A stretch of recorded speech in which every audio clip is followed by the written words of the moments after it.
Hi everyone, this is Vineet from stepping stones career solutions, your registered migration agent. तो कुछ दिनों से हमारे ऑफिस में कॉन्स्टेंटली इंक्वायरीज आ रही थी, स्पेशली विद पेरेंट्स वीजा। तो हमने सोचा एक वीडियो बनाई जाए, स्पेशली विद सब class 870 which is a temporary parent visa. तो आपने सुना होगा कि आप अपने पेरेंट्स को बुलाते हो, 3 महीने के लिए आते हैं विजिटर वीजा पे, 6 महीने के लिए आते हैं, साल के लिए आते हैं। वो सब परमानेंट सॉल्यूशन, क्योंकि अभी आपको भी पता है कि पेरेंट वीजा की जो क्यू है बहुत बढ़ चुकी है, वेटिंग टाइम बहुत ज्यादा हो चुका है। तो हमने सोचा आप लोगों को कुछ इंसाइट दी जाए, स्पेशली विद दिस वीजा, जहां पे आप अपने पेरेंट्स को at a time 3 years to 5 years के लिए स्पॉन्सर कर सकते हो। बट इसमें कुछ डिफरेंट है, specially from other parent visas. तो अगर दूसरे पेरेंट वीजास में क्या होता है कि अगर आपने अपने पेरेंट्स को स्पॉन्सर करना है तो आपको फाइल डालनी होती है, उसके बाद आप उनके एक स्पॉन्सरशिप एप्लीकेशन डालते हो। बट इस वाले वीजा में कुछ अलग है। इस वीजा में सबसे पहले आपको पेरेंट स्पॉन्सर बनना पड़ेगा before you launch the visa.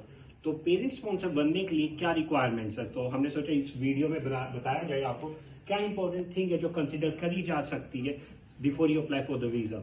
तो पहली फॉरमोस्ट थिंग इज आपको ऑस्ट्रेलियन सिटीजन होना चाहिए, परमानेंट रेसिडेंट होना चाहिए और should be above 18। Another important thing is the income threshold.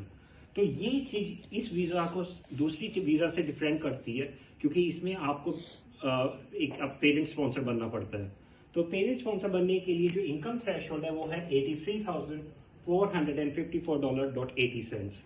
तो ऐसा होता है कि कुछ कई टाइम हर एक एप्लीकेंट की इतना इनकम थ्रेशोल्ड नहीं होता। तो इसका मतलब ये नहीं है कि आप ये इनकम थ्रेशोल्ड सेटिस्फाई नहीं कर पाओगे। आप अपने पार्टनर की इनकम ऐड कर सकते हो, अपने ब्रदर की इनकम ऐड कर सकते हो। Another important thing is the conduct requirement. अगर आप ऑस्ट्रेलिया में कोई भी वीजा डालते हो या कुछ स्पॉन्सरशिप डालते हो तो ऑब्वियसली आपको AFP तो करानी ही पड़ती है, तो ये कॉमन ही है।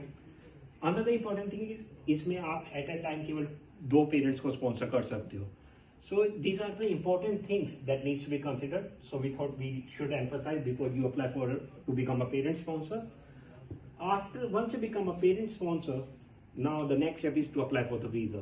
So the best thing about this is you can apply for visa from 3 years to 5 years. It's totally up to you because it depends. अगर आप 3 years का अप्लाई करते हो तो उसकी सेकेंड इंस्टॉलमेंट थोड़ी कम है, 5 years का करते हो तो उसकी थोड़ी ज्यादा है। तो ये इंपॉर्टेंट थिंग है, कंसिडर कर सकते हैं। अगर आपको और इन्फॉर्मेशन चाहिए specially with this visa, you can also reach us, will be more than happy to guide you. Our number is 1300 288 472। Thank you.